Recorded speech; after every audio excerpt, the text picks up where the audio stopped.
Yes, indeed. This is episode 239 of the Kirby on Sports podcast. So glad you're with us. Coming up on this episode, we talk about Phillip Rivers. He is back in the NFL. We debate over what that may or may not be like. We touch on a couple games outside of our teams, and we'll take you inside the NFL playoff picture. Plus, on the home team report, we touch on the Commanders' shutout loss to the Minnesota Vikings, the Ravens' loss to the Steelers, and the Chiefs' loss to the Texans. Man, it was a tough week for us. All that plus the best segment on this Good to Average podcast, the Kirby on Sports PickEm. All that and more coming up, episode 239 of the Kirby on Sports podcast.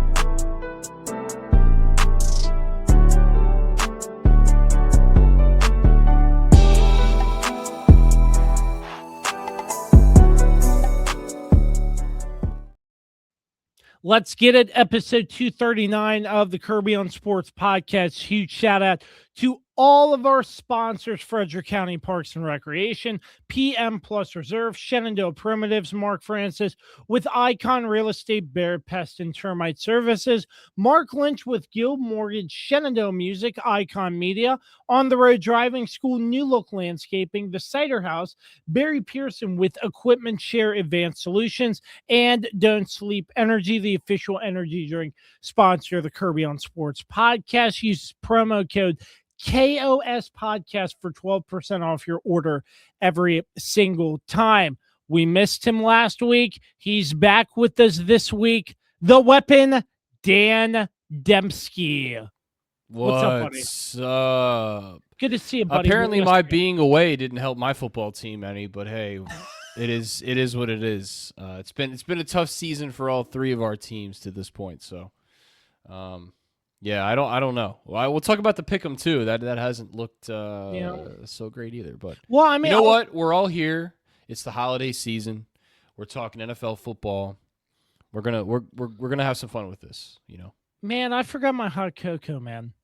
Really need that hot cocoa. What a shame. But yeah, I'll tell you. Just briefly, just my team. You know, we'll talk about that more, but I had the chance to go on the news and air my grievances, which made me feel a lot better. So must have missed that. No, well, I'll share that with y'all.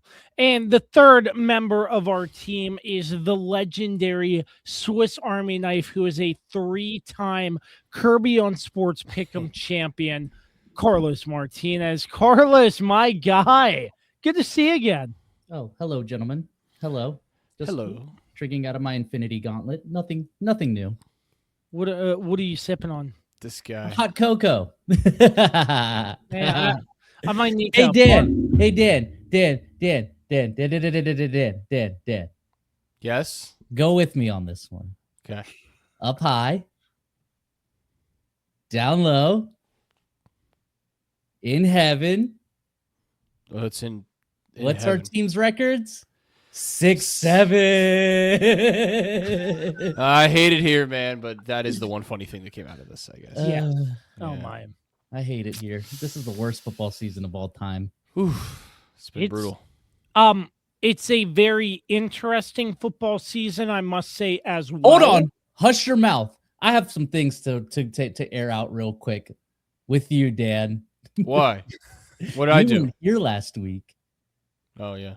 Yes. So we didn't get to interrogate you about Thanksgiving. Were you guys 2:00'ers again? No, it was a little later this year. It was a little later. How late are we talking? It was like 4:30. Okay. Acceptable. Much more acceptable. Oh man, I should have known that was coming. I forgot about that. Yeah. I can't. We Dan, did better. I was this close last year to cutting you off because of it. I can't. Oh, yeah? If you're 2 o'clocker, I can't do business with you. I just can't. Well, we don't really do business, so I think it's fine. So, would you all agree that this NFL season is just very weird, wild, and a crazy one, to be honest? So you see, usually by the pick'ems at this point, I've gotten a feel for the season, and that's how I usually cruise to victory. I don't have it. I don't have it. Yeah, the pick'ems have kind of paralleled the NFL season in that it's just been kind of wacky. And as we talked about, before the show, like things are just. It's been a tough week for us, a tough few weeks for some of us picking these games. It's just crazy to think about. Well, where I'm going with this, boys, is the fact that the Indianapolis Colts might be without a quarterback, and they turn to 44-year-old Phillip Rivers, who has just been signed to the Colts practice squad. I'm not really sure what to make of that. I mean, I have a lot of respect. Call for desperate measures. You lose Daniel Jones to an Achilles injury, so that means he's going to be gone for a year. So that means you're not going to even have him for a majority of next year. Right. Then Anthony Richardson is already on IR because of the eye injury. And then they said they're not taking him off of IR. And then the Riley Jennings, is that his name?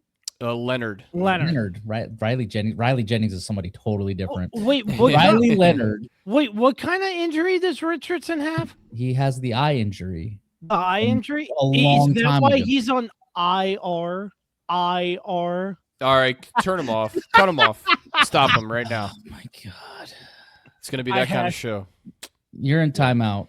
It's time. Okay, you're back. I'm sorry that I had to do it. You didn't have to. You really didn't have to. You didn't. I'm sorry. Well, was that too bad of a joke, boys? It wasn't. Let's it wasn't just your say best work. that it's incredible that I didn't cringe completely out of my skin just now. Yeah, and looked like the skeleton sitting behind him there. Yeah, exactly. All right, so You killed Cliff back there. Like that's the reason why he is the way he is. no, I'm sorry, Cliff. Cliff Kingsbury, yes. No. That's Cliff with a C, not with a K. We don't do Ks around here. So, yeah, I mean, I get you mentioned, Carlos, desperate measures with this, but it's just crazy to see that they turned to Phillip Rivers. He's 44. Brother, Tom Brady was 45. Also, Phillip Rivers has had like a bunch of years off at this point. What is it? 3 years off? No, longer. 4 years. No, because his last year was 22, correct? 2020. It was 2020? Yeah. Yeah, so he's had a few years off. It's been 4 years since he played, yeah. I don't know how in shape he is. I don't know if they're actually going to turn to him. I mean, that'd be kind of crazy too. Just throw him to the Wolves, especially considering their remaining schedule. But they're desperate to try to make the playoffs, and right now they don't have a quarterback because Riley Leonard hurt his knee. Is also hurt, yeah.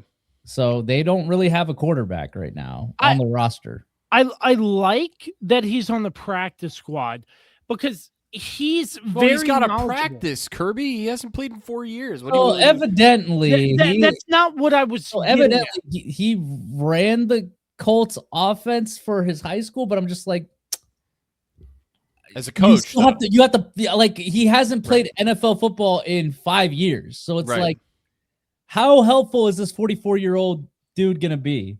I have a feeling this is gonna go terribly. I don't think this is gonna go the way that the Colts. I think this is a stupid move. In my opinion. Wrong.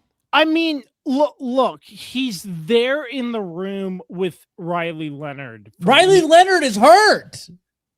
I know that, but assuming he gets healthy, this isn't a long-term injury, then there is advice there. But there's got to be other guys out there. You can't. I agree. You can't tell me quarterback that doesn't have to be 44-year-old and has been out of the league for 5 years. I agree. I was just making that note. I just don't. It just doesn't make sense. Here's the kicker. What are we doing? Here's the kicker. So, if Phillip Rivers gets elevated from the practice squad, Which he the probably will. 5-year clock on his Hall of Fame eligibility restarts. Who cares? Well, he doesn't care about that. It doesn't matter to him. No. I mean, look, it's I don't not like think. there's any real good quarterbacks available. I would agree. Couldn't they trade for someone though? Couldn't they trade for a backup if they No, really no, wanted remember, to? trade deadline's already passed. Oh yeah. You're right. Damn. Yeah. All right, hold on. I'm trying to find the most they're in- up-to-date list right now of free agent quarterbacks. I'm not going to say they aren't in a tough situation, but just like it's just crazy. A guy who hasn't played in 5 years, I can't even wrap my head around it. And a guy who's, a little bit younger than Tom Brady. They could bring Sam Ellinger back. Oh, well, at least he's young. Taylor Heineke is available. Well, you could. Taylor Heineke's not the worst thing. Trevor Simeon's available. I forgot he existed. Tannehill eventually evidently still in the league. Wow. Goodness. So it's. I think I would have gone Heineke. Yeah, Heineke gives you. I mean, Heineke can at least give you like a small stretch of good games. The Yeah, he's- legend of Taylor Heineke. oh, shut up, please. Right. Yeah, I agree with that. I think, and he actually had some success, believe it or not. Not that Phillip Rivers didn't, but his success was like 15 years ago. So The last time the Colts were in the playoffs, it was because Phillip was their quarterback. yeah, But in my opinion, like again, it's been 5 years. He's been coaching. I don't know if is he working out with the team? I mean, I don't even know. well, it's just like it's just sure, even weird. if he works out with the team, he's not in football shape. Like no, he hasn't played an NFL defense in 5 years. right? He's not going to look good if you put him out there. And I might be wrong. I might be completely wrong. And he's going to go out there and he's going to light it up and he's going to save the Colts season. Because right now, the Colts season is on life support at this moment because they don't have a good, reliable quarterback. They're facing, a gauntlet coming up in these next 4 games. Tough schedule. Yep. I might be wrong. He might save them. But in my opinion, I just think this was just a bad move. I mean, again, he's signed to the practice squad. He's not signed to the actual roster, and they're not banking on him to be the guy as far as we know yet. I mean, I think he's going to get elevated on Sunday, and he's going to be the starter unless somehow Riley Leonard gets back in. But I don't know, man. I don't like the move. It's just bizarre. I mean, that's the only word I can think to describe it. When I saw the headlines, well, I guess starting late last night, I'm like, nah, there's no way. Like, there's no way the Colts make this move. It just doesn't make any sense. Yeah. But I thought it was a joke. yeah, I same. really thought it was a meme account. Same. Like, oh, is Drew Brees available? Like, I mean, who else can we pull back from that era? So I don't know. They might as well just get Brady out of retirement. Oh no, get Manning. Yeah, but Phillip Rivers, we will see how this sort of unfolds with him and the practice squad. But I think it folds. yeah, I would agree. But let's move on, boys. Some pretty close games in the early window. Cincinnati and Buffalo, that went pretty back and forth, a snow game, and we'll touch on a little bit later the Bears falling to the Green Bay Packers. The Packers get the their first place in the NFC North, and Ben Johnson did not have the pleasure of beating the Green Bay Packers twice. So starting with the Bills and Bengals, just classic snow game. That was really fun to watch. Yeah, it was. And two great quarterbacks dueling. Obviously, Joe Burrow in his second game back. Second game back. He really has looked like he hasn't missed a beat, although until late in the game. And then he had a couple issues there that helped the Bills really mount an incredible comeback in this game. I was impressed with how the Bills responded. And how they were able to really in the fourth quarter just kind of light it up, and Josh Allen and that offense just got cooking. The Bills are an interesting team for me because really there is no to me one dominant team in the NFL this year. Like we're kind of waiting to see. I think still who that team's going to be, and I think it could be the Buffalo Bills. But the thing is, once you start believing in a team, this year has proven they let you down every time. I will not believe in Buffalo. I will tell you that right now. I cannot believe in Buffalo. I can't. I just can't.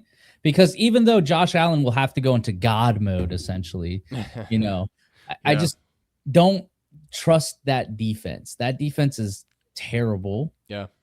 Mostly it's because they are dealing with some injuries. Mostly on the D line. A ton of injuries. Yeah. So again,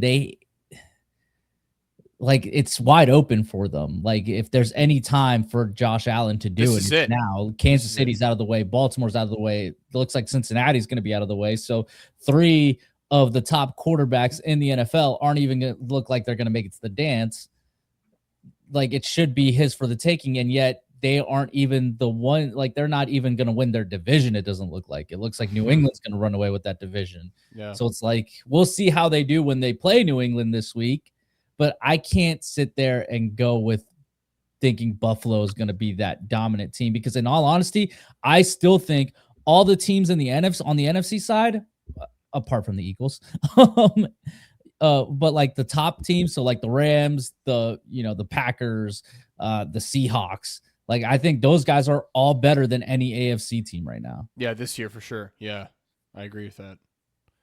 Never thought I'd say that. If you had said that, if I said like 7 weeks ago that was the case, I would disagree. But yeah, it's just been a weird season. This game was a fun one. It was kind of a throwback to some of their past performance or past games against each other. Obviously, Burrow and Allen.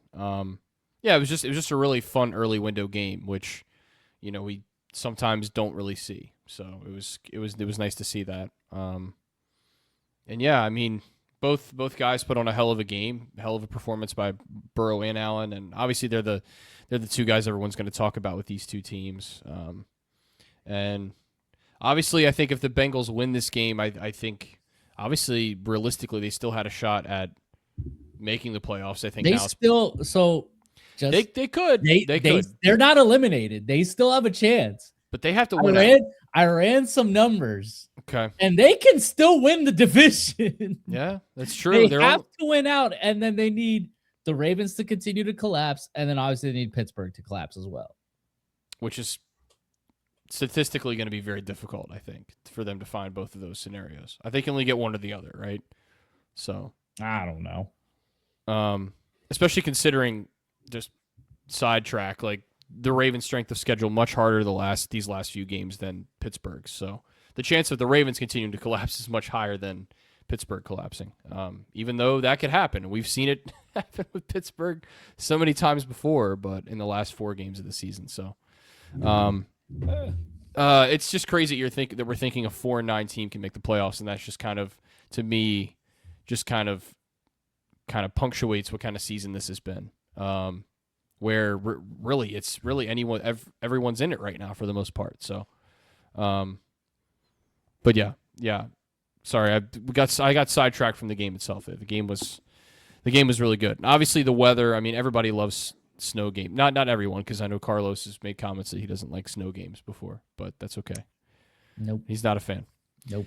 But to me, that's football. Well, so it depends on the snow game. So like this type of snow game, right? Between that they played, it was manageable. So like the snow didn't necessarily interfere too much with the game, right? They were still able to, control how the field looked. Like the lines were still always visible. It wasn't like a hindrance of the game.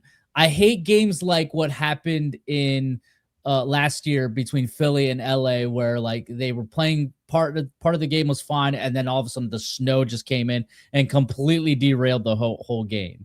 Like that's the snow games I hate. That's when it derails it completely. When it's like what happened against Cincinnati and Buffalo this time around, it's fine. I'm okay with it. It's fair enough. Yeah. Very close game. I liked it.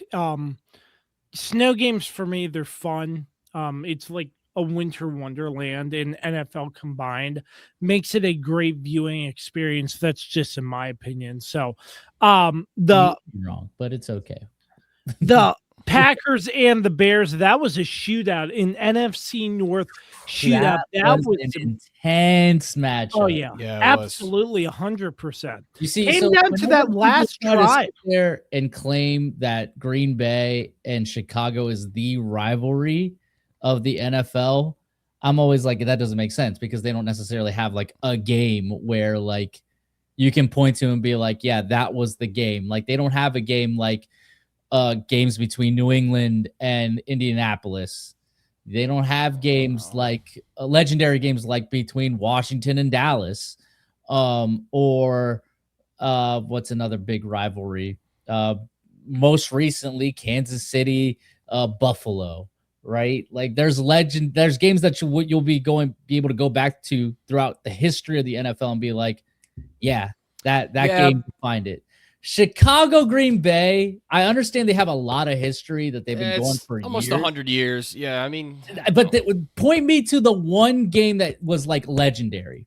But that's why it's hard because they've been playing for so long, and I think. But to me, that also says something that the rivalry was never actually that good because it's like, sure, you guys have played each other for a long period of time. But where is the iconic game? You played each other in the AFC Championship game, and the thing that everybody remembers is that the NFC Championship game. And the thing that people remember is that Jay Cutler was on the sideline for a majority of that game. Oh yeah, yeah. Like right.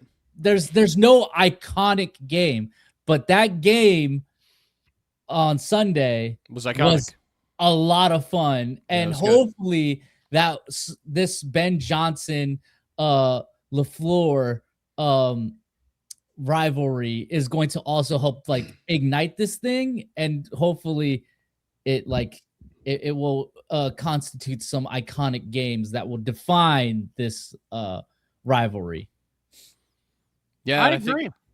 I think it's really exciting to see the way Jordan Love and now Caleb Williams. We know how good Jordan Love has been, but we've been critical in this podcast in the past of Caleb Williams, obviously. But to me, it's like this year he's started to finally turn the corner, and I think it's taken, as you alluded to, Ben Johnson's influence to sort of come in here, and like we see so often, right? It takes a certain coach sometimes to take a player to that next level, and I think what we've seen with Caleb Williams is just that. We've seen what his full potential can be. I think the key, obviously, to his continued success is as a mobile quarterback. We say it all the time. It's about him protecting himself, and I think he's done a better job certainly this season than he has in years past, and people have been critical of him in that aspect, but he just didn't do enough to win this game. But I think the Packers are simply the better team, and obviously playing at Lambeau, it's tough to go in there and win anyway, but especially in a rivalry game, the Packers are just going to give it that extra, or go the extra mile to win that type of game. So it was a really fun game again. There was several of those on Sunday, and I felt like that one was certainly one of the highlights for me as well.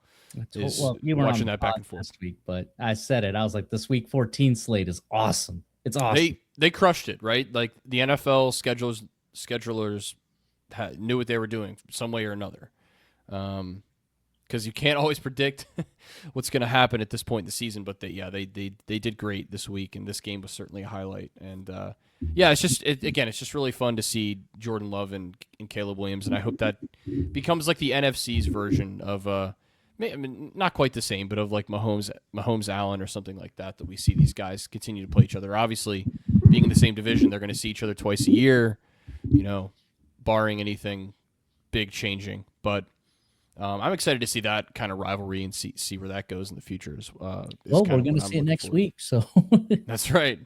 Yeah, part 2 next week.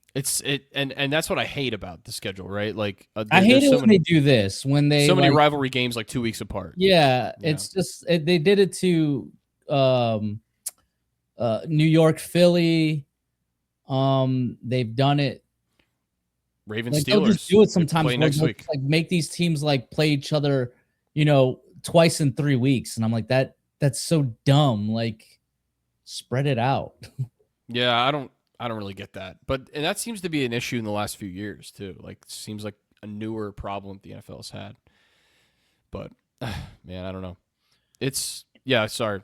I don't know if you guys are going to say something, but Kirby. Yeah, I think you touched on it all. It was a just very exciting game. The cold weather, the Lambeau atmosphere, and just back and forth, and that was just a fun one, very entertaining to grasp your eyes on. So that was really fun. So yeah, let's shift now to the updated playoff picture. I believe we have that up. Yes, we do. We got it. So the playoff picture after week 14, it's heating up, ladies and gentlemen. It is getting close. Starting off in the AFC, the number 1 seeded Denver Broncos, they will get the first round bye if the season were to end today. The number 7 seed Texans traveling to face the number 2 seeded New England Patriots. The number 6 seeded Buffalo Bills traveling to face the 3 seed Jacksonville Jaguars. The 5 seed Chargers traveling to face the 4 seed Pittsburgh Steelers. And on the NFC side, the first round bye, the number 1 seed Los Angeles Rams. The Bears and the Packers would be facing off, and that game would be at Lambeau. The 49ers traveling to Philly and Seattle traveling to Tampa Bay. That is if the season ended today. That is an updated look at the playoff picture. What surprises you all? On the AFC side, obviously, the surprise of the season has been the Patriots to me. So I love it. Them still being the 2 seed, and they've been. Shut the hell up, Kirby. I love it. You want the Empire back so bad. Mister, I hated Alabama because they were a dynasty because of Nick Saban. Mister, back then, I hated New England because of Bill Belichick and Tom Brady. I celebrated when we beat Tom Brady in the playoff. No, wait. No, when you guys beat Tom Brady in the regular season. Okay. Right. Like, shut the hell. Don't sit there and be like, I love that the New England Patriots are back at the number 2 seed, because you are a damn liar. No, I'll be honest. I like Mike Vrabel. I like his culture. The hell up. No, shut up. It's a new regime. I like it. You're such a flip-flopper, Kirby's a reformed man for this week. He'll change next week, but he's a reformed man this week. That's a flip-flopper. Hey, just like college football, I don't have a problem with Alabama now that Nick Saban's gone. Bro, you see, you are a man without any principles. You are a man with no principles. Exactly. You don't stand on business. This is why you can't win the pick'ems, because you just don't stand on business. I'm really sad I missed this last week. My God, this is great. Last week I had to keep it tame because reasons. You see, you bring the analysis, I bring the entertainment. There we go. When you're not here, I have to bring the analysis. Yeah, that's fair enough. So I think that's obviously, just as far as the seeding is concerned, I think that's the surprise. And then I think my favorite matchup on the AFC side might be it honestly might. I don't like any of these matchups. I really don't. It's not great. I think the most fun would probably be Patriots Texans, but that would just basically be because Houston's defense is so good. Yeah. To see if Drake May can actually beat a really solid defense. I feel like eventually New England's offense would figure it out. Right. I'm not sure if Houston's would be able to figure out this New England defense. Well, listen, CJ Stroud's giving free advice. Just ask him. That's all you need to know. Man. I also kind of like that Buffalo Jacksonville matchup. And that division, it would be fun. AFC South is weird though, right? Like this was supposed to be the Colts division. Well, now the Colts are just completely out. Yeah, 2 weeks ago. Right, 2 weeks ago it was. Like just a few weeks ago, they were the 1 seed. Now they're not even in the playoffs right now. It's so crazy how fast that stuff changes. This season makes no sense. It makes no sense. This is the strangest season I've ever seen, like ever. So let me pose this question. I believe we discussed it before you mentioned it, Carlos. The number 1 seed Denver Broncos. Is this the worst number 1 seed you've seen? No. There was the Tennessee Titans a few years, like 10 years ago. No, I meant just in this season because I know you said that doesn't make any sense. What the worst 1 seed I've ever seen this season? Yeah, the Denver Broncos. Kirby, the Colts were the 1 seed at one point. They're the worst 1 seed we've seen this season. Yeah, I stumbled myself. When you ask me a question, Kirby, vet it in your head before you ask me the question. Use that little filter you have. I gotta stand on business with my question. Okay. The Denver now he wants to stand completely wrong. The Denver Broncos.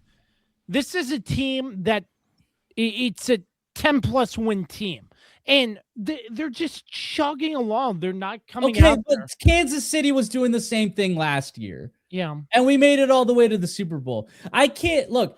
Do I despise the Denver Broncos? Yes, absolutely. Is it making me mad that they are the ones that ended the Kansas City Chiefs' 10-year reign at top of the AFC West? Absolutely. Does Bo Nix piss me off because he's not that good of a quarterback yet finds a way to keep winning? Yes. Yes, it does. But at the end of the day, that's what matters. They find a way to win. They play down to the level of their competition. They also play up to the level of their competition. Yep. So this is just a team that isn't necessarily going to blow you out, but they're going to win. And that can be scary. Do I think they're going to go to the Super Bowl? Probably not. Do I think they're going to keep the 1 seed? I don't, actually. I think New England's going to end up being the 1 seed. I would agree with that. There's still a lot of football left. But are they the worst 1 seed I've seen this year? No, because we had Indianapolis as the 1 seed, and Indianapolis is not even in the playoffs anymore. Yeah, that's pretty crazy, man. How playoff football works? That's nuts. And then I think on the NFC side for me, like matchups. Let me see. I mean, obviously Chicago, Green Bay. You got to point to that and say that's going to be another fun game they play for the 3rd time. If this were Tampa Bay, Seattle, given how great their regular season game was, that could be a good one too. I wonder though, just because of like Baker Mayfield is being held by gum, duct tape, and a box of staples at this point. That's pretty true. Oh my! So it's like I don't necessarily know like how great their rematch would be compared to their regular season, because their regular season game was so much fun. It was so much fun. Yeah, and he's so beat up though. He's so beat up. The team is beat up. They're getting guys injuries back, but it's not great. And I think I think San Francisco Philly would be interesting because we're saying Philly is struggle city at the moment. Yeah. God, they're back in that like weird funk, supernatural funk is what they call it. Yeah. Where they can't do anything. They can't get out of their own way right now, basically. But this happens every time they get out of a Super Bowl. It's so weird. True. And then San Francisco, it's like they're just like quietly there. Like I don't feel like I've really heard much of like obviously we heard Mac Jones and like the Brock Purdy. There's the Ayuk stuff going on, but like they lost a lot of they lost Bosa, they lost Fred Warner, and they're still here. But like nobody's talking about them. I think they like it that way though. I really do. So that's concerning. That's concerning to me that nobody's talking about San Francisco. So I think I need to keep an eye on them. But obviously, if you're going to ask me the question, are the Rams the worst 1 seed on the NFC this season? No, I know. They aren't. No, the Rams are deserving also. I think they're the best 1 seed we've seen. Yeah. They've been the most consistent team in the NFL, I think. Aside from the little blunder against Carolina. True. Well, everybody's allowed 1 game where they're off, I think. Not us. Yeah. All right, well, that is a look at the playoff picture after week 14. So crazy. Week 14. Time the flies, man. where It's does the time almost go? Christmas time. It Holy is Christmas cow. time. We got 2 weeks. We got 2 weeks. It's crazy. Christmas It's nuts. time is here. Yeah. No Beautiful free singing. ads, but Christmas tree cakes. Are so good this time of year. All right, we're gonna take a quick break, and when we return on episode, When we return, you're gonna watch me scarf down this Christmas tree cake. yeah, and we'll talk about our teams, and we all went. Please watch me collectively scarf 0-3. down a Christmas tree cake. Will be 10 times more enjoyable than talking about our sorry ass team. It's the Kirby on Sports Crying Corner coming up next. This holiday season, step into the magic of walking in a winter wonderland at Clearbrook Park. Presented by Finch Oral and Facial Surgery. Celebrate 25 years of sparkling tradition as you stroll a half mile of beautifully illuminated pathways where twinkling lights dance to festive music and memories shine bright. Create new traditions, capture the wonder. Walking in a Winter Wonderland opens November 28th through January 1st. Order your tickets now at fcprd.net. For sports fans living in condominium and homeowners associations, as well as business professionals, when you need a reserve study, PM Plus Reserves has been in business since 1990. Their studies are accurate and easy to understand. Check them out when your association needs a study. www.pmplusreserves.com. You can also contact them at 703-803-8436. Once again, www.pmplusreserves.com. Is it finally time to upgrade your home's interior? How about with an authentic farm table made locally from recycled barnwood? Shenandoah Primitives, based right here in Winchester, Virginia, makes farm tables, benches, tables, coffee tables, and a long list of other items for your home decorating needs. At Shenandoah Primitives, function and style are combined for great furniture that will last generations. If you're interested in combining the industrial look of metal with wood, or considering something incredibly unique with a live edge, Shenandoah Primitives turns those ideas into reality.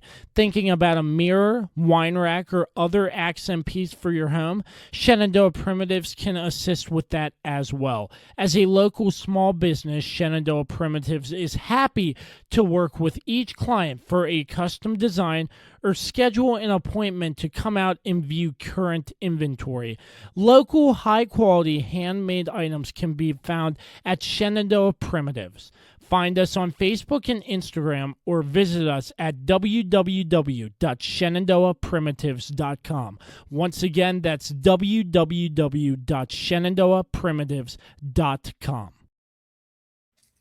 And we welcome you back to episode 239 of the Kirby on Sports podcast with the weapon, Dan Dembski, the Swiss Army knife, Carlos Martinez. I am Josh Kirby. So glad you are with us. Thank you for spending some time with us getting into the home team report. After further deliberation, Dan and myself decided we would talk about the Commanders' 31-0 shutout loss to the Minnesota Vikings.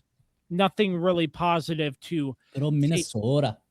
Yeah, I mean, nothing really positive to take out of this game. I thought after last week against Denver, there might have been a little bit more fight, but that was not the case whatsoever.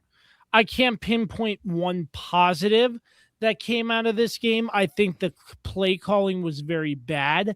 Defensively, not really able to get much of any stops, and Minnesota with JJ McCarthy back and healthy, just marching down the field and finding tight ends. That was 9. Huh? That wasn't JJ McCarthy. That was 9. Okay. 9. Yeah, his number, right? Mr. I'm like chronically online. Huh? His alter ego is called 9. Yeah, no, that's true, I didn't know Kirby. that. Yes, you did. We talked about it last week. Did we? Oh yeah. That's right. Brother, I'm sorry. Brother. Oh my God. Now, Get this man some help, please. my brain's fogged. I'm sorry, boys. But Something. regardless, it seemed like a tight ends game. JJ was finding all the tight ends. Not a single positive. Not really sure why Jaden Daniels was even out there. Looked like he got re-injured again, even though Dan Quinn said pulled him for that Marcus Mariota. Yeah, shut it down for the season. There's no point. Yeah, I mean, No, and anybody who says that he should for development reasons, why? what development reasons? There is no logical. It's No. not for me. I'm Continue just risking saying. this man who has been injured multiple times this season. 3 in a times. season that's not going to result in anything. Yep. Sit him down. He'll be okay. I'm on your side on this one, Kirby. There's no point in him playing. Nope. It's totally idiotic for them to put him back out there with that offensive line, and also he's not helping them either. To be honest, Look. You look at the game against Denver. How does that translate to a shutout loss? I mean, it's just the season, dude. That's just how it's been. Just the end. I mean, that's not out of the question. Look, they went through a extreme high and like a crazy game with Denver on Sunday night. I don't know why my mic just did that. That was weird. Okay, they went through that crazy game and they almost won it, and then on a miracle play, they lose the game, right? That's a huge emotional high to low, and I think it was just hard for them to get up for this game because it's against Minnesota. You're in Minnesota, you're in hostile territory, and you just came off of a very heartbreaking loss. Like, you saw Mariota's reaction to that. Like, they gave everything in that game against Denver, and they just didn't have anything in this game. And then you're bringing in Jaden Daniels, who hasn't played in how many weeks has it been since he broke his arm? 3? 4 weeks?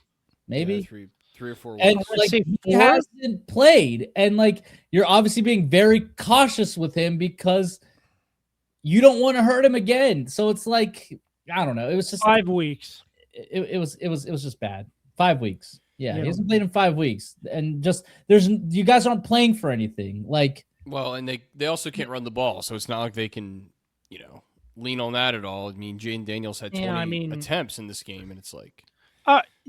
Listen, There's just nothing going. Jaden Daniels is a long-term investment for the Washington Commanders. Sit him down the rest of the season. I don't care what anybody says. I don't care what Jaden says. I don't care what Jaden's agent has to say. Well, sit him down. Because if you want to ruin your career by risk of injury, God forbid, there's nothing to play for. If there was a chance at the playoffs, then I'd say yes, if he's 100%, because I think the ownership, coaching staff, and everybody involved is more confident than back in the day.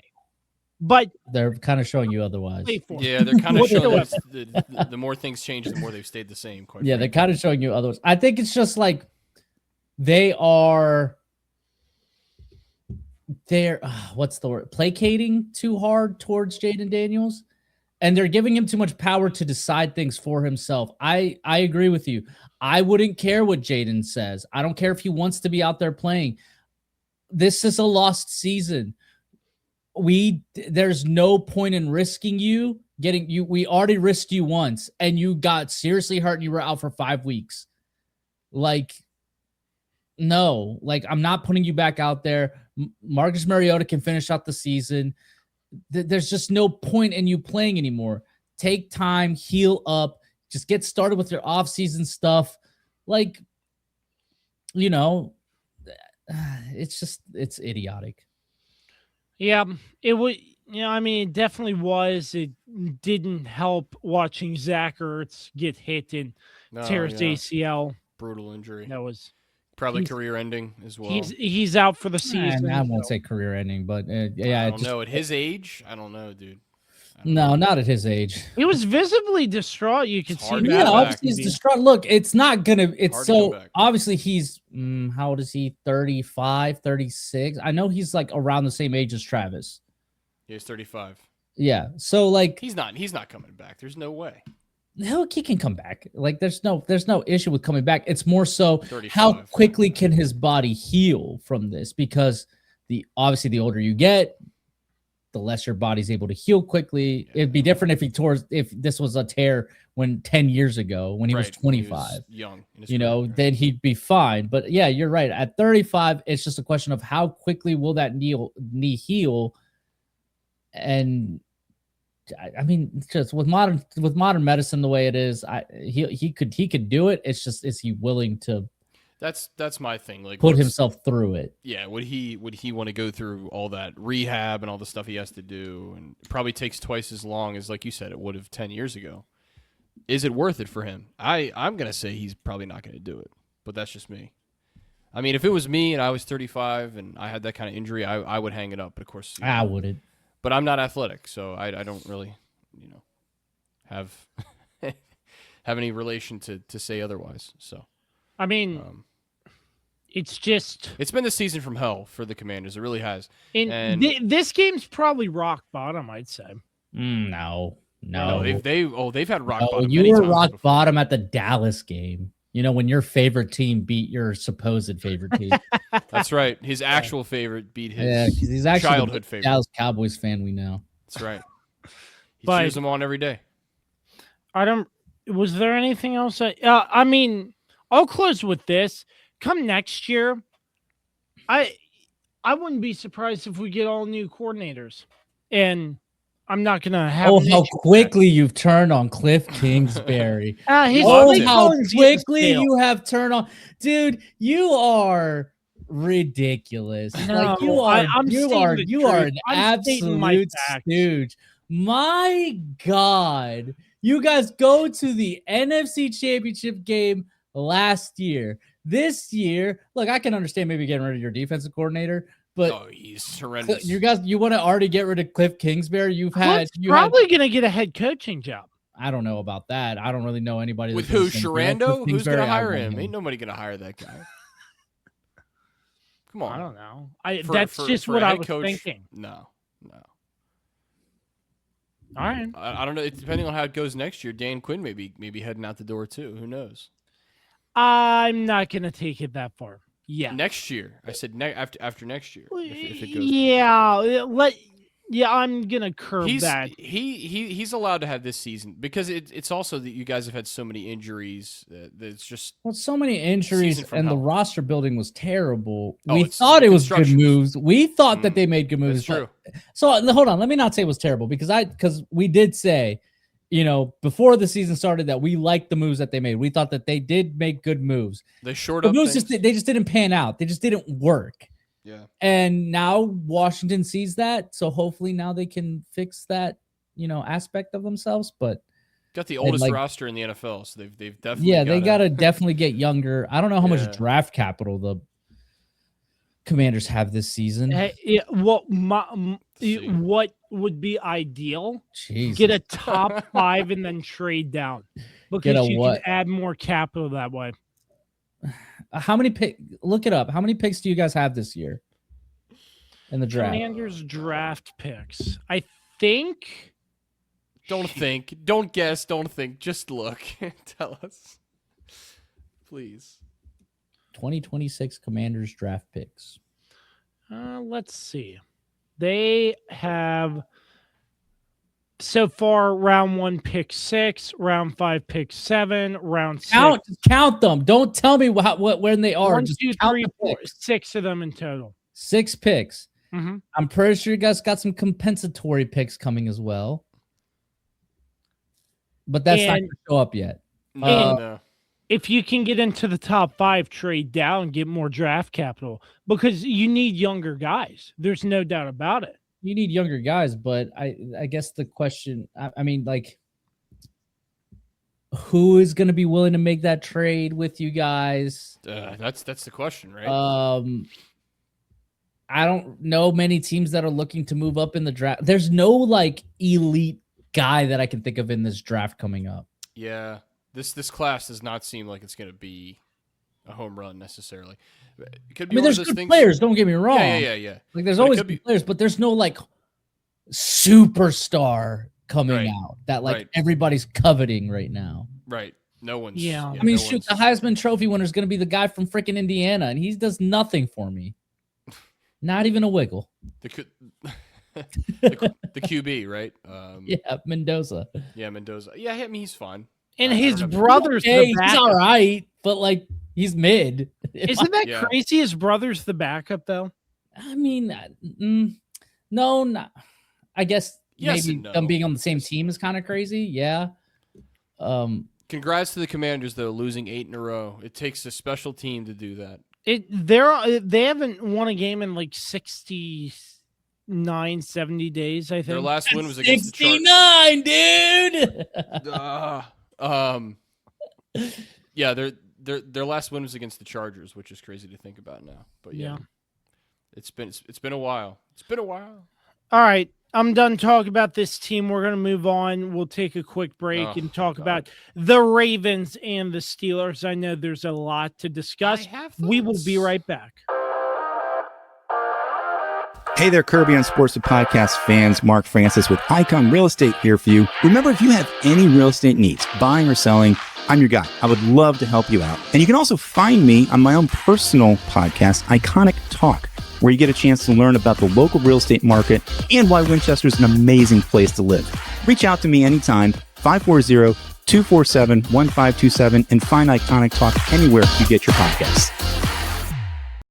Bed bugs. The only thing creepier than thinking about them is actually having them. Trust me, you don't want to have them. Locally owned and operated Barrett Pest and Termite Services can keep you from having bed bug nightmares and infestations. Call 540-340-3922 to schedule your free inspection and consultation. If bed bugs are already in your home, we'll get rid of them so you can rest easy. We also specialize in keeping homes and businesses free of other pests, including rodents and termites. That's Barrett Pest and Termite Services, 540-340-3922. And we welcome you back to the Kirby on Sports Podcast, episode 239. The Weapon, Dan Dembski, and the Swiss Army Knife, Carlos Martinez, rolling with me. I am your host, Josh Kirby, getting into the next game on the home team report. The Pittsburgh Steelers roll into M&T Bank Stadium, getting a 27-22 victory over the Baltimore Ravens. Dan, I have a question. Was that a catch or not? What do you think I'm going to say? I think it was. No, but guess what? Yes, of course. Yeah, I think. What is a catch nowadays? Because that is awful. This officiating in the National Football League. All right, shut the hell up. You're literally taking my whole argument that I put in text message. Just enough out of you. You and freaking you take Steeler. You do this every year. You steal somebody's take and then you try to repackage it. No, absolutely not. I'm echoing your sentiments, Carlos. I'm echoing your sentiments, sir. Here's a key. When you're taking someone else's take, give them credit or give them partial credit or say, like so and so says, like Carlos. Okay, sorry, I don't know why I'm giving you a list. Said too. We've all said too. Whoa, no. Don't. All right, let's derail this segment. Let's lay back. It was a catch. It was a catch. Because how do you make end zone. Hold on. How do you make a football move in the end zone? That's my thing. Like, what is a football move? Because they came out because you know how like the NFL officiating like Twitter page like comes out like and like reviews controversial plays and says like this is why this decision was made. So their explanation as to why that wasn't considered a touchdown was because he needed a third step and he needed to make a football move. And I'm just like, okay, that is utter BS because whenever you throw in the corner of the end zone and all the receiver does is those two toe taps and then lands on the ground, it's a touchdown. Like he caught the ball. He had it extended out. Yes. Should he have brought it in? Absolutely. I like that. But the ball would have been knocked out either way. Yeah. But that's what I'm saying. It's like he had possession of the ball. He put both feet down. How is that not a catch? He had basically again. There's people that like when they run to the end zone, they dive for the pylon and go out and then drop the ball. The ball always comes out, right? Like the ball is free, so like does it not count anymore? What is a touchdown and what is a catch? They have made this too complex. That was a catch, that was a touchdown. But that's besides the point now. Yeah. I mean, that plays obviously what all the pundits are going to talk about, and they're going to talk about most of this week. But the Ravens, they just played terribly on in pretty much every area, but especially, I mean, gosh, the offense and the defense they're just lost right now. It took it really until the late in the third quarter for the offense to finally get going, for Lamar to finally start to get some rhythm in this offense to start to roll. And by then, I mean, you're asking him to, I mean, I think it was a 2-possession game at that point. You're asking him to put together a comeback win against, not a terrible Steelers defense, I guess. At least they didn't play terrible in this game. I mean, they've been not in this game. They've been shaky this year, right? I mean, I think that's true. But they looked pretty solid to start this game. They shut down the Ravens in pretty much every area. But like with everything else with this team, it just kind of goes back to what I've said in all their losses this season. It's like, first of all, on the defensive side of the ball, they get no pressure. They absolutely zero pressure. Rodgers could have eaten 5 Thanksgiving dinners back there. He had so much time to throw time and time again. The only time they finally got some sort of pressure was, again, another controversial play where the ball goes up in the air. Rodgers goes to catch it. It looks like an interception, but then they rule his knee was down. That was in the... He was down. He was down. Yeah, he was, I guess. And I think it ended up being a punt anyway, so it ended up really not making that big of a difference. But yeah,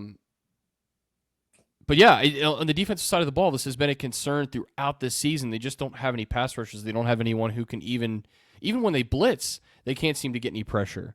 And, in the past, it feels like Kyle Hamilton would be kind of the guy to come in and be that sort of, extra blitzer, but they haven't even had that. Like, he hasn't been that this year either. So even that hasn't worked for the Ravens defense. And I think it kind of goes back to what, to Zach Orr's inexperience at that position, him not being able to find a way to get pressure on the quarterback. And I'm sorry, if you have an old quarterback, if you're playing a team with, a 40-plus-year-old quarterback, you've got to get pressure. I mean, it's just as simple as that. You've got to be able to get after him. And quite frankly, I think this game goes quite a bit differently if the Ravens are able to get to Rodgers and rattle him early in this game. And I think it sets a much different script. But he had forever to throw. He was able to, eventually guys are going to get open. And to Aaron Rodgers' credit, he carved up this Ravens secondary, especially Marlon Humphrey, who has really not done anything for several weeks now. It's every issue we've talked about before. It's also the fact that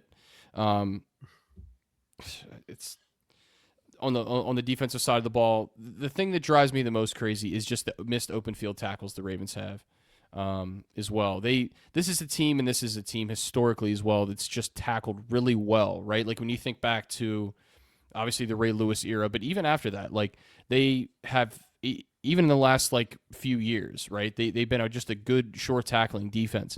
They miss so many open field tackles now. It's just crazy. Instead of a guy ripping off a 3 or 4 yard run, he picks up 7 yards. And you're simply not going to win if you can't do the simple things well. And the Ravens right now can't even do the simple things well on defense. That's kind of my overall criticism for the defense. It's just not working right now. And it starts with the Rodgers had way too much time in this game to throw, and he just was able to get comfortable back there. I mean, he threw it 34 times. What are we doing? He's got so much time. So, and DK Metcalf just killed us, and we could not match up with him with anyone. It didn't matter who we put on DK Metcalf. He was just killing us, whether it was man coverage or zone. It didn't matter. And that goes back to, again, the pressure. There's no pressure on Rodgers. He has time to throw it, and then obviously DK Metcalf is a great route runner. He's going to be able to find a way to get open, and he did throughout this game. So defensively, it was just ugly. It was just another one of those games where the Ravens can't get the big stop. They can't force a turnover. They had 0 sacks again, which it just can't happen. It just can't happen. So, and then offensively, oh boy, Daniel Falalele needs to be like deported. He's terrible. Hey, Like, yo. I know. That is a wild statement. Hold on. Let me say.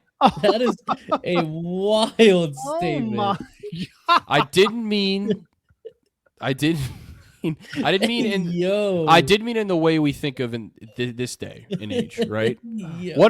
What I mean is trade him somewhere or just cut him. He's just terrible. Like, yeah, I know. I have derailed this segment. now. I mean, you could have just said he needs to go. He needs to get go. Like, bro, traded. you quit He the needs to get deportation. cut. Like, oh my Yes. god. Deportation is taking it to another level, man. It is. I'm upset. Okay. I'm looking on the news. ICE is rating the Okay, I didn't Ravens. even bring up. Okay, there you go. Now Okay. bringing up ice. Okay, All you took it right. too far. Good job, Kirby. I was just saying, a nice little vacation for him. But okay, you go ahead. No, he is.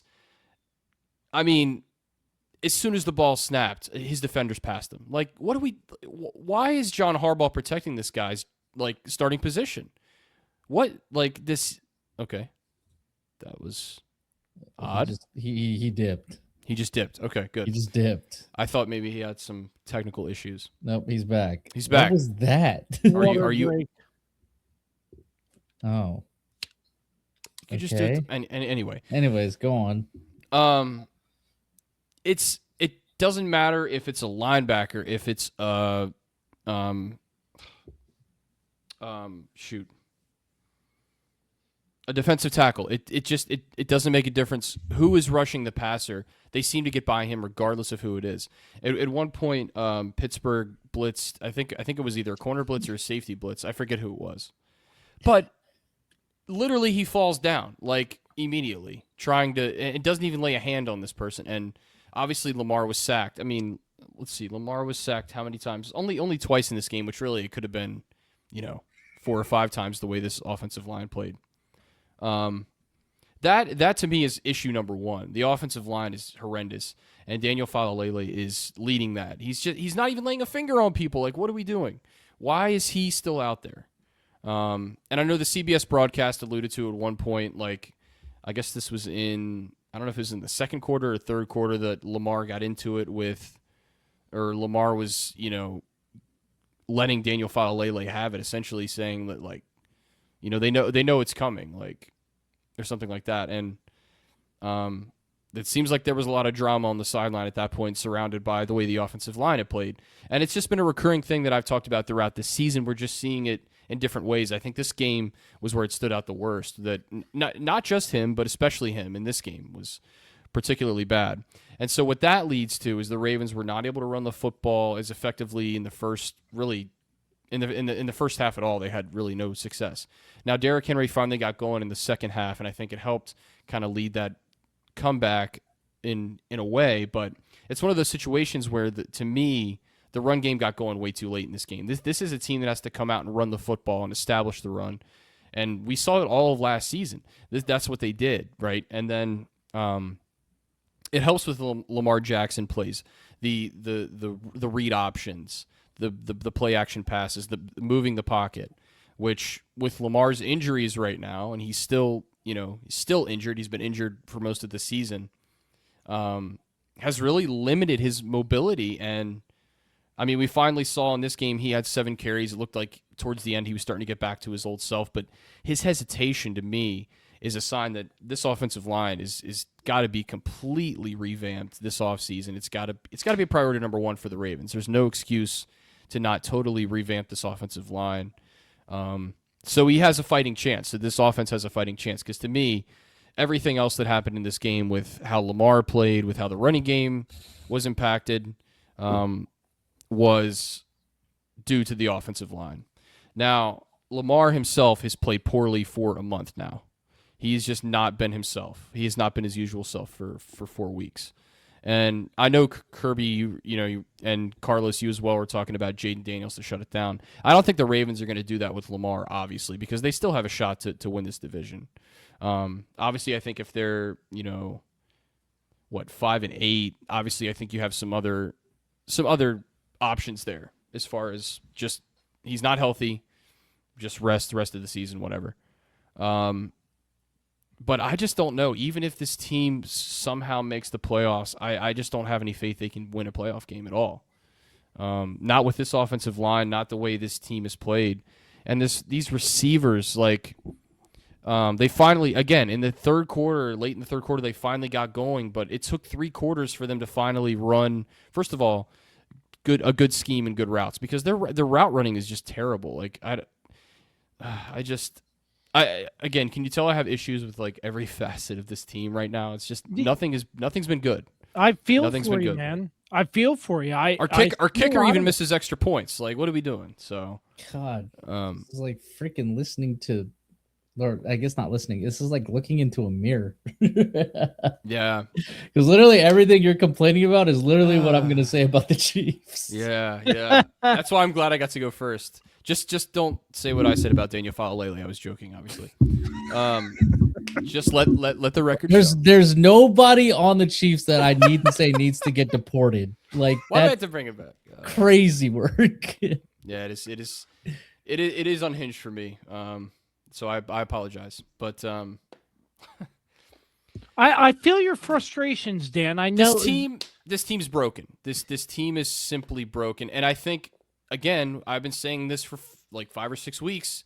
It's John Harbaugh's team, right? It continues to be a reflection of his leadership, of his coaching, and I think the way this team performs and the way that they sort of present as well, just even their body language, it shows me that number one, Harbaugh's lost this team. He's lost the locker room. I think he's lost it. I think it's been lost for some time, but I think. The way Lamar Jackson had played to a certain point was able to sort of mask those issues. Now we're seeing, now that he's not Superman and he's struggling for a month now, that all those issues have started to be uncovered, and this team is what they are right now. And again, they have a brutal stretch. I'm playing with a glasses case. Sorry, it's probably the clicking. They have a brutal stretch of games in these last few games. So it doesn't get easier for this Ravens team. They pretty much have to win out to have a shot, I think. But I just don't know what else to say. There's like you said with the Commanders, Kirby, and I think like you're going to say with the Chiefs, Carlos, there's just nothing I can take away to say, yeah, they're good in this area right now. To me, this feels like a situation where they have to move on from John Harbaugh at the end of the season. There's really no other way they're able to right this ship, I think, next year. Because I think if they stay with John Harbaugh, I think it's going to be the same thing. Well, it's just how many years of failure can you have? Right, exactly. Again, he's won 1 Super Bowl and hasn't been back since. He's been to 1 AFC championship game since, loses it at home to my team. I'll always rub that one in. As you should. And you have a generational talent at quarterback. You have one of the greatest running backs in the history of the league. You have a decent receiving core, you would think. The identity of the Ravens for since the dawn of this franchise was their defense, and their defense has gone to crap. It's weak. How can you really justify keeping this man anymore? Yeah. I understand. The reason why they kept keeping him is because he at least kept providing some success in terms of wins and getting to the playoffs. But at a certain point, you got to ask yourself: is he going to be the guy that's going to take us to the next level? He took us once, over 10 years ago, 13 years ago at this point. 13. Yep. So why is he still the coach? Why do you still have him? He hasn't had an iota of success. There hasn't been any Super Bowl appearances since 2012. There's been 1 AFC championship appearance since that year. It's been wonky loss after wonky loss in the playoffs. It's been up and down seasons. I think this is just I think you're right. I think he's lost the locker room. I think he's just been with this organization for too long. Too long in the tooth. Yeah. It happens. It happened with Bill Belichick, obviously different situation. But it happens with all coaches. Even the greatest coaches have to move on at some point, even though it's hard, right? Like, even though he won a Super Bowl with this team. But it could also, it could also be good for Harbaugh to go somewhere else. Yeah. And agreed. Start fresh. It's not the worst thing in the world. Like, in reality, like, no head coach should ever be a head coach at one organization for this long, unless you've constantly proved success like Bill Belichick did. Right. Right. To keep, I mean, my God, the Dallas Cowboys kept Jason Garrett for 10 years. Like, that made no sense, because, like, what did he really do? He had a couple good seasons, but it was 8-8, 8-8, 8-8, 8-8, and him just clapping. Yeah, exactly. Well, and Harbaugh at least has had more success, at least victory wise, I guess. Mm-hmm. But, like, again, you're wasting the prime years of your generational quarterback, and Lamar has saved Harbaugh's job plenty of times. Oh yeah, saved it in 2018 in his rookie season. Yeah. But at this point, it's like, dude, you just wasted a year where the boogeyman is out of it. Burrow was gone for most of the year. You had Aaron Rodgers on the freaking Steelers. The Browns are an absolute disaster. Dumpster fire. Yep. Which at least you guys handled business against the Browns, but at least we it was a little dicey in that first game. Actually, in both games it was a little dicey. It always is with us, with Cleveland. It's just like, it was there for them. It was there for the taking, and it started week 1. Yeah, blowing that that lead against Buffalo. Yeah, I mean, it was like the prelude to the season is what I want to say. I don't know if that's correct. Yeah, prelude. But yep. Like, that basically told the whole story of what this season was going to be. And it was going to be the Ravens just aren't good this year. Yep. It's not their year. So I mean, that's it. I think I hear a lot of Steelers fans, and they say similar things about Mike Tomlin, and I think a lot of people want to see him leave. But I think that's a different situation, because Pittsburgh as an organization simply doesn't fire coaches. They've had 3 coaches in 50 years, 40, whatever it's been. No, it's been 50 years basically. So I don't think that'll happen. I think the difference is the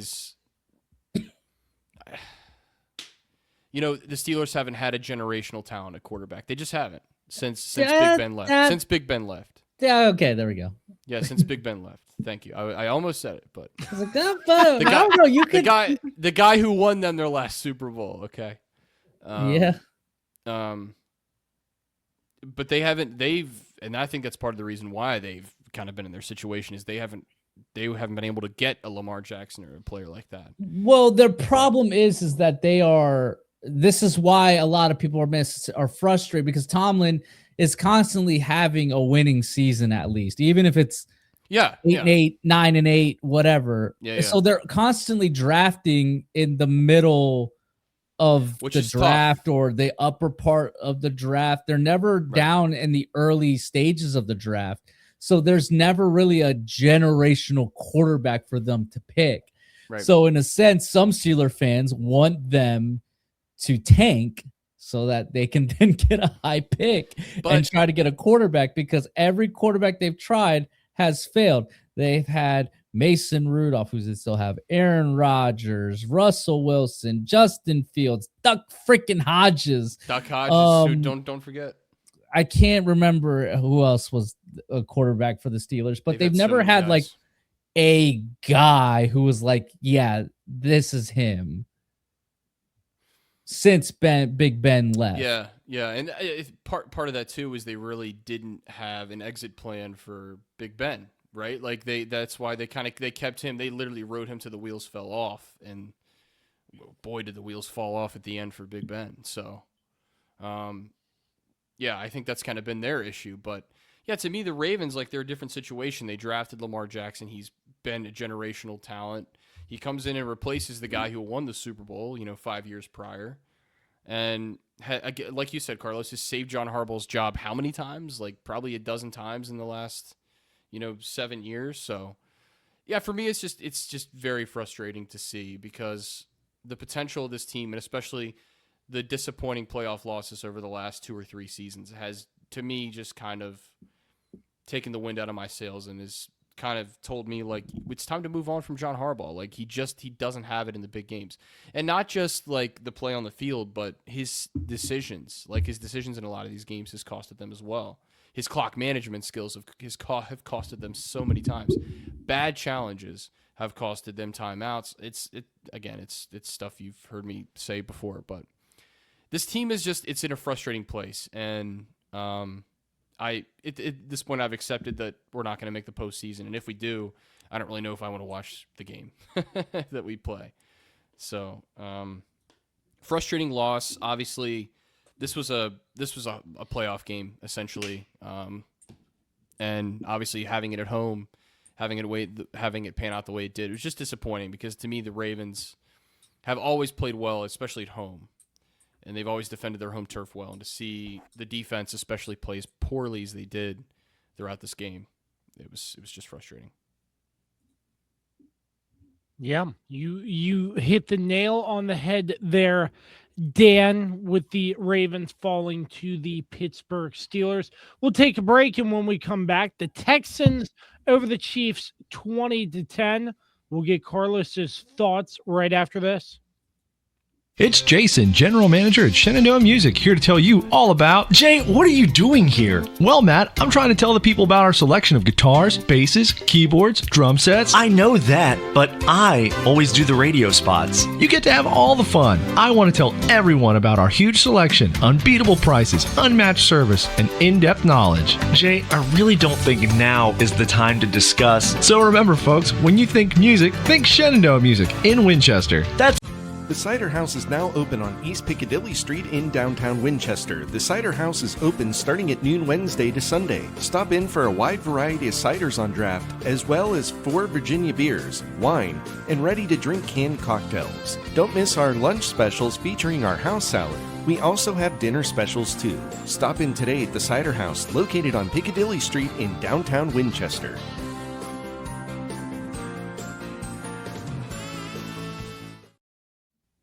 We have reached the last team in the home team report back here, episode 239 of the Kirby on Sports podcast. Dan Dembski, Carlos Martinez. I'm Josh Kirby. The Texans over the Chiefs, 20-10. Forewarning, I fell asleep, did not watch a single snap of the game, but some highlights. I saw the Chiefs obviously really struggled. And Carlos, I'll just let you fill it in from your perspective. What did you see out of this game? I saw the end of the Chiefs run as this iteration of the Kansas City Chiefs. I don't think this team is going to make the playoffs. They needed to win this game, and the way they came out to start the game was very frustrating, because it's like, hey, like, you guys know what's at stake here, and yet you guys are coming out flat. I mean, you lose McDuffie. First you lose Wanye Morris, which, another lineman down, to start the game. He's done for the year, it looks like. But then you put in what was his name? The one guy. God, I know his name. Once again, my old age hits me again, where I can't remember names. all good. But long story short, we put in the freaking undrafted free agent. And then, we were already without Trey Smith. We're already without Juwan Taylor. Yeah. We're already without Simmons. So we're already down 3 linemen as it is out of our starting 5. So then we lose Wanye. McDuffie goes out early, and you're just sitting there thinking, oh my God, like what is happening? It was not good. It was not a good game at all. When you look at the box score, obviously Patrick Mahomes' numbers don't look good, but I'm hesitant to agree with what everybody else is saying, that he actually played a great game. It's just his team didn't help him out. Because I think so he had 3 interceptions. 2 of them were definitely his fault. He threw some bad passes. To start the fourth quarter, he launches it up to Hollywood Brown for no reason. It was basically an arm punt. And I was like, why? It's only second down. Like, why are we trying this? And then, the third one, that one was more on Travis, not catching the ball, or holding on to the ball and tipping it up and then it getting intercepted. Patrick, the leading rusher for the team, is a problem. He should never be the leading rusher. And we see it's starting to take a toll on him. He has to keep putting like a heating pad on his knee. So there's clearly a knee injury going on there that is affecting him, but he's got to carry the team sometimes. So he's got to run, and that's not okay. My God, Kareem Hunt is great in short yard situations, but he can't break a long run for his life. Yeah, and Isaiah Pacheco, there's a freaking hole the size of Montana in front of him, and he runs right into Travis Kelce. Somehow, some way, finds a way to run into Travis Kelce. Made no sense. Look, there were ticky-tack calls in this game, officiating-wise, but I'm not going to blame this on officiating. I'm going to blame this on this team it just hasn't played to the expectations that they have set for themselves, given the success of the prior years. And I've talked about this multiple times. Look, Kansas City has played so much more football than any other team, a season's worth more football than any other team in the league. And a lot of coaches were talking about it during the Super Bowl last year, or the last Super Bowl, not last year, because technically we're still in the same year as the Super Bowl, but at the last Super Bowl, where it gets exhausting having to play this deep in the season for so long. And think about it. They've been, ever since Mahomes has been the starter, they've been to at least the AFC Championship game. And they've been to the last 3 Super Bowls. This team is tired, and you can see it. They just don't have it in them. Now, that brings me to coaching. The play calling was atrocious once again. And there was no other worst moment than what happened with 10 minutes in the fourth quarter. At this point in the game, the Houston Texans they were up 10-0 at the halftime.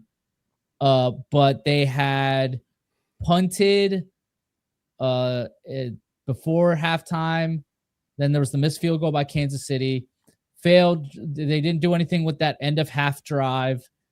And then they came out, they punted, went 3 and out, punted again, 3 and out, punted again, went 3 and out, punted again, went 3 and out. They had a 6-play punt. So 5 punts, four straight 3 and outs. And then for some reason, with 10 minutes and 22 seconds left in the fourth quarter, Andy Reid on 4th and 1 at the Kansas City 31 decides to go for it, which made no sense because at that point, that has been one of Andy Reid's biggest criticisms is that sometimes he's not aggressive enough. Sometimes he's too conservative. This was a moment where he should have been conservative instead of aggressive, and he decided to be aggressive. The defense had this Texans offense in an absolute blender. CJ Stroud didn't know what was happening, and him going for it on this from your own 31 with 10 minutes left and it's tied 10-10 made no sense. And they practically put the Texans, in field goal range at the least. So then the Texans go and take the ball 31 yards, 6 plays, and they score the touchdown. That essentially ended the game right there. At that point, it was like, dude, like they have the momentum again. They figured it out. And you saw that's what happened. Kansas City's offense couldn't do anything else. They turned it over on downs. Then the defense stepped up, got a punt. Then, the interception happens. Houston gets the field goal, and then the game pretty much ends because there's only 30 seconds left when Houston kicks that field goal. It was a terrible performance. And again, this goes back to what I've been saying. I mean, there were guys that stepped up that needed to step up. I will say Patrick tried his best, but his receivers let him down. I mean, Rashee Rice is dropping passes. Travis Kelce's dropping passes. Noah Gray was dropping passes. Just nobody really stepped up, to kind of help Patrick out. The offensive line, surprisingly, did a decent job. They actually weren't as big of a problem as I thought they were going to be. Defensively, in that second half, Chris Jones just took over and did and looked like the Chris Jones that we have known for the past few seasons. Losing McDuffie that early in the game, I got concerned there, but honestly, Watson did a phenomenal job, and that whole secondary just did a great job of shutting down this Texans receiving core. And when we wanted to get pressure, we got pressure, but Stroud was, for the most part, early in the game, was able to make plays to evade it. But then, during that 5, punt stretch for the Texans where they just punted 5 times, that Kansas City defense was just, they just had CJ Stroud in a blender seeing ghosts. He didn't know what was coming, where it was coming from, and they just couldn't do anything. I mean, the two touchdowns that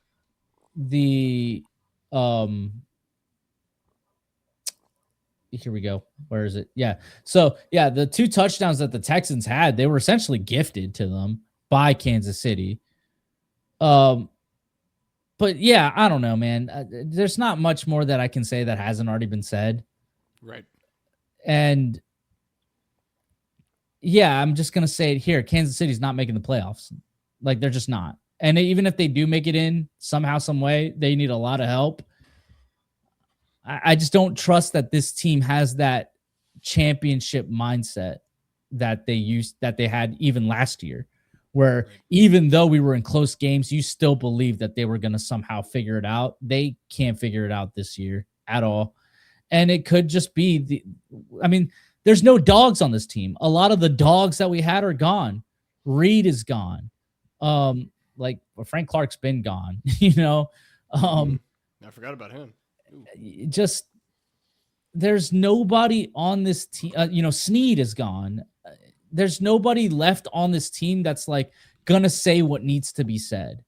Bieniemy's not there to hold these guys accountable. There's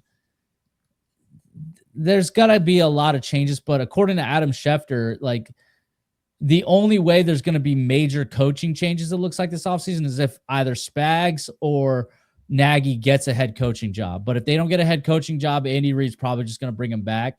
Well, we know I'm okay with Nagy. Spags. I'm okay with Spags coming back. I don't want to lose Spags because even though the defense has been a little lackluster, I still would much rather have Steve Spagnuolo than anybody else because we saw what the defense looked like before Steve Spagnuolo. I'd rather keep Steve Spagnuolo, and we just need to get him some dogs.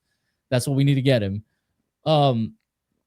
But Nagy's got to go, man. Nagy's got to go. And just the structure of this team as it's built needs to also go. Andy Reid, I don't think can be the figurehead of all these decisions being made. This team needs to stop being built for Andy and needs to start being built more for Patrick.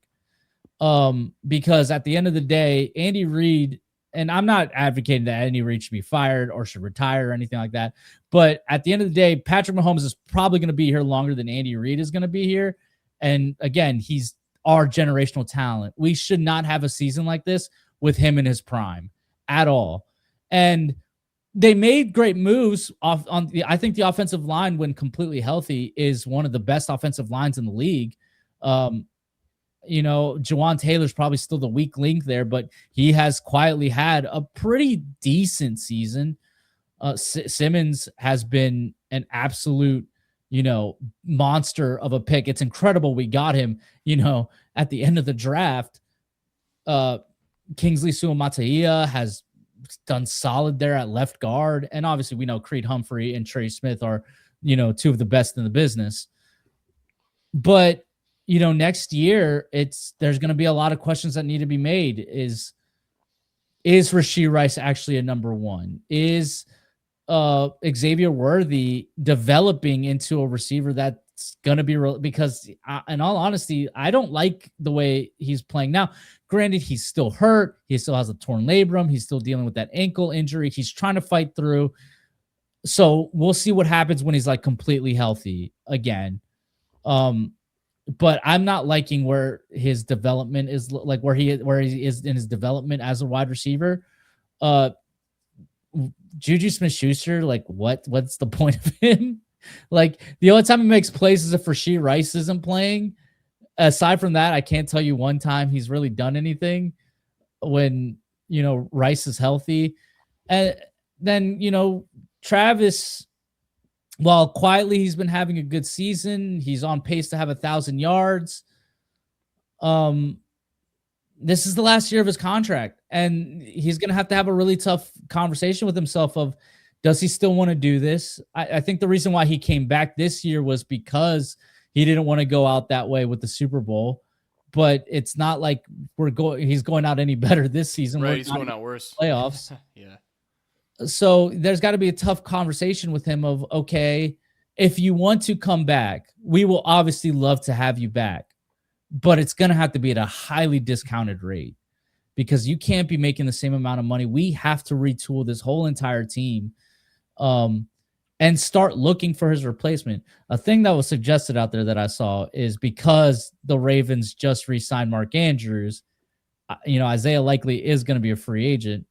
Maybe Isaiah Likely becomes a replacement. I actually don't mind the idea. I don't hate it. Will it happen? I actually highly doubt it happens. Maybe if he started catching passes or drawing them in, You mean using a third step that doesn't exist? No, or the game on Thanksgiving, he wasn't. Yeah, he does drop passes now. Yeah. Yeah, but as you can see, Travis is dropping passes too. Yeah, so. Travis may be doing a little bit more. Two of them have been very costly. Yeah. So you got to have those tough conversations. You got to figure out what you want to do with Chris Jones. Is there a way you can trade him? Does any team want him? The other one that's been thrown out, which would really break my heart if they do it, but I think would make a lot of sense, is you trade Trent McDuffie and get draft capital. Mm-hmm. Because right now the Kansas City Chiefs only have 6 picks in this next draft. And they are all, by the 5th round, they will have no more draft cap, no more picks. Now, if things go the way I think they're going to go, they're going to have a pretty decent pick. Higher than they've had in a long time. What do they do with the pick? I don't know. I would assume that they would want to get a pass rusher, or they would want to get a linebacker. It would definitely have to be defense with their first pick. And then they got to find a running back who can get explosive plays, whether that's they get Breece Hall in free agency or they draft a guy. They got to get a running back that can do more than what Kareem Hunt and Isaiah Pacheco can do. But yeah, essentially, like, they are in rebuild mode. They need to be in rebuild mode because there's just not, they can't bring back this iteration of the team and expect a different result. This team is tapped out. They squeezed all the juice they could get out of it. They need to see what Chiefs 2.0 looks like if they want to continue the success the way New England did. If they want to mirror that type of dynasty where they go on to win another 3 Super Bowls, then they need to really make a lot of hard decisions on a lot of guys and get a lot of, capital to be able to make, the moves that they need to make. So, yeah, that's where I'm at. You said it all. I don't have anything to add. I think the wackiness of this season has been, the exclamation point to me has been the fact that the Chiefs have been in this situation. I don't think anyone expected this. Certainly, I mean, to have the kind of season they had last year, losing a game or two more, okay, it is what it is. But like the way they've lost, and they've lost like every close game where, like you said, Carlos, last year they were the kings of winning every single close game that they were in, and they found a way to finish like every game. They don't have that fire this year that they've had in years past. So, yeah. But other than that, I think you covered it really well, and even from the draft aspect, that's interesting to note.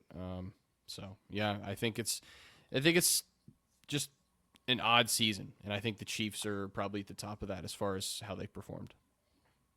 It goes back to the wackiness of this season, as you alluded to. I think just wacky is the word of the day when it comes to this episode and just the season in general. Hit the nail on the head once again, Carlos. So that wraps up the home team report, where we discussed our teams, all 3 of them in the losing column.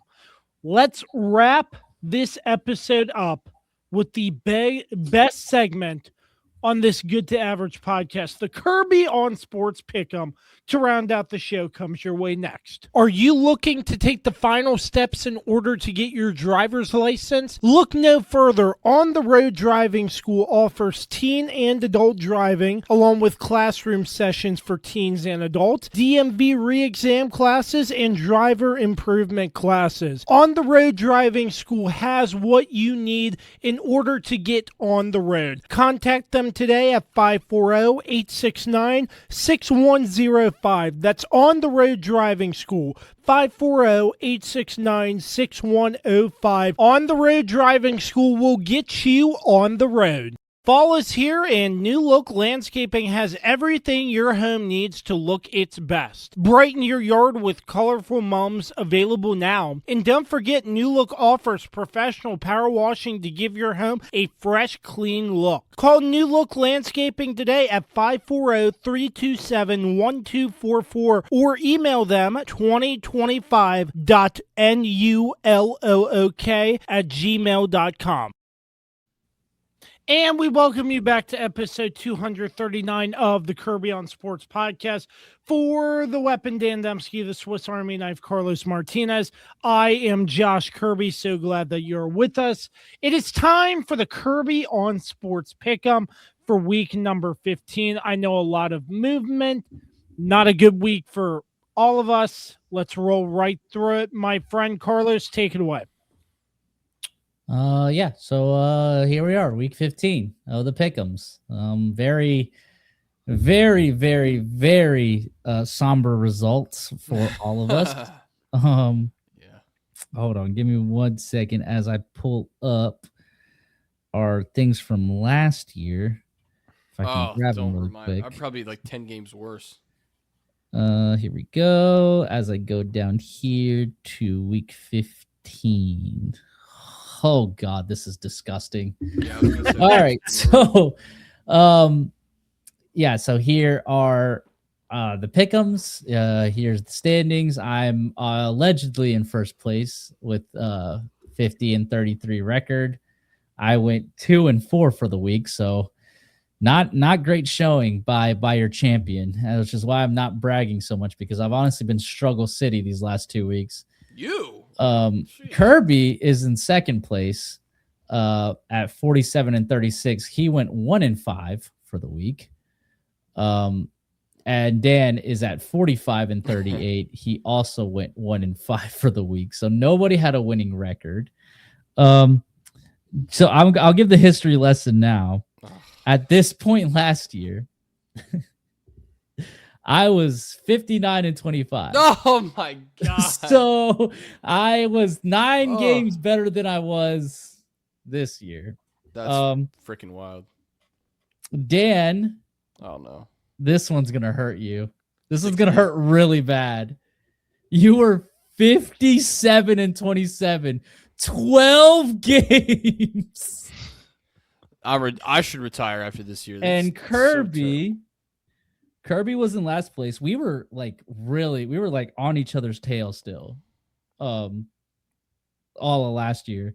Kirby was 56-28, so a 9-game swing for Kirby. Also, that just goes back to how unpredictable the season has been. Like I said, by now I usually have a feel. I don't have a feel for anything. I'm not confident in a lot of picks. Sometimes I'm like, I don't know what to do. It doesn't help that Kansas City has let me down so many times. Yep. And Baltimore, and freaking Philly. Philly has let us down so many times. Yeah, absolutely. Yep. So yeah, with all that being said, the games we're gonna pick this week are New England versus Buffalo, Denver versus Green Bay, the Rams against the Lions, Kansas City against the Chargers, the Bengals against the Ravens, and the Giants against the Commanders. By the way, got to put that correct. Thank you. So I will go first, as always, as your three-time Pick'em's champion. I will take the Patriots over Buffalo. I just think the Patriots are playing phenomenal football, and this game is in New England. I went back and forth on this one just because I think Buffalo might want to get their lick back for what happened earlier in the season. But I don't know. I just feel like New England is playing great football. I feel like Vrabel has this team with the right attitude and mindset, and they're going to prove themselves again to Buffalo. I'm going to take the Packers over the Broncos. Look, the Broncos are not a good team, and it pisses me off that they keep winning, but they do keep winning. But Green Bay is coming on strong right now. Yes, this game is in Denver, but I just think Green Bay has more weapons that can cause a lot more damage than Denver does. And Denver keeps starting out slow. Green Bay is not going to start off slow. Christian Watson is playing phenomenal. The Reed coming back is great. They're going to be okay. And Micah Parsons is still coming on. I'm going to take the Rams over the Lions. The Lions, despite beating the Cowboys, I just don't think they beat the Rams. The Rams right now are playing phenomenal football. And, yeah, I think they're going to want to prove themselves against a, potential playoff team that probably won't make the playoffs, but we'll see.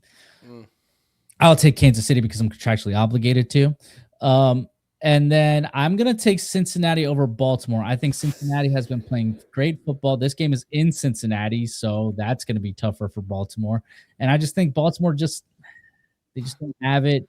And Joe Burrow's bringing this oomph back to the Bengals that they've been missing all season. Don't disagree. Yeah, there's a difference when your elite quarterback, is playing versus when you have, Joe Flacco back there. Oh man. Yeah. And then I'm gonna take the Giants over the Commanders. I mean, there's one reason why I put this game on here, and it was because it was like the most impossible game to pick.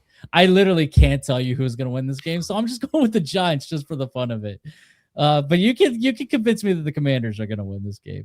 But with all that being said, I will now send this to. I guess this podcast is still a favorite number 2. I've been number 2 this whole time until this year. So, well, I guess still the Josh Allen to my Patrick Mahomes. Yeah, that's Dan not Dembski. convincing. Thank you, sir, for that introduction. That timid introduction, but hey, an introduction nonetheless. I will take the New England Patriots over the Buffalo Bills. I just really like the way the Patriots have played, not just the way Drake May has played, but this defense has played really well as well. And I do think this game will be decided, and the Patriot on a late game turnover that the Patriots will cause Josh Allen to make. So that's kind of my prediction for this game. I'm going to take the Denver Broncos over the Green Bay Packers. I know Carlos says the Broncos are no good. That's well and dandy, but they've been winning games, and this could be one of the best games this season, I think. Obviously, two teams from two different conferences, so they don't get to play each other too often. So I think in that way, it's going to be one of those kind of instant classic type of games. But I do think Denver will pull this out at home. I just like the way they've been playing. I'm going to take the Rams over the Lions in agreement with the boys here. I mean, the Rams are just dominant right now. There's no team in the NFL that I feel more confident in right now than the LA Rams. And to me, this is a game where Stafford really gets his swagger, and it feels his swagger in this game, I think. Playing against his former team, obviously. I feel like he's going to have just a great game. And the Rams, I think, win this game kind of easily, to be honest with you. I'm going to go with the Chargers over the Kansas City Chiefs, mostly because every time I've picked the Chiefs in the last 5 weeks, they've let me down. So, or however often we've had them in there. And I think the Chargers have been playing pretty good football right now, and quite simply, the Chiefs don't have it this year. So, I really like what the Chargers have been doing. Kind of also quietly winning in a strange way.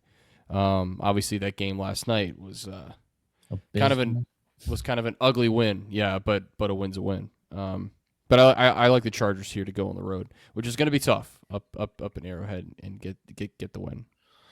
I will take the Baltimore Ravens over the Cincinnati Bengals because I am contractually obligated. I have no faith in this team, but again, you sign the contract, that's what happens. I didn't really sign anything.